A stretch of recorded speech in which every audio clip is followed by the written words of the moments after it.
Me llamo Ivania, tengo 18 años, estudio belleza, trabajo en la calle y ella me acompaña por motivos de seguridad a preguntar todas las palacas. Por si yo no vengo, solamente tiene que llamarme el celular.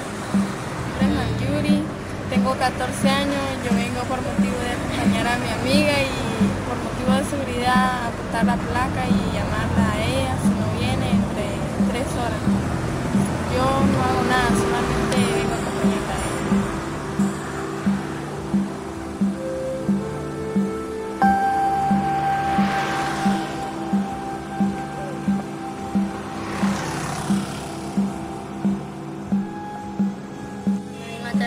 Me dijo que fuéramos en el carro.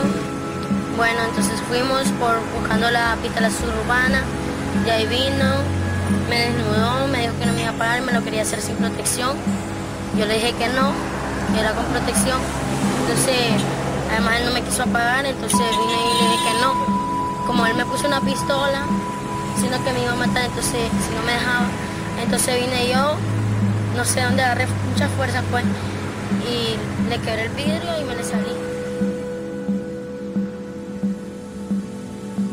Amigas menores de edad que trabajan se encuentran allí, se venden por 50 córdobas y se encuentran allí en el malecón, que allí hay bastantes bares, fiestas y ella ahí se mantiene, 14, 15 años.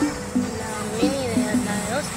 Hay de 12 años, mayor hasta de 16 años.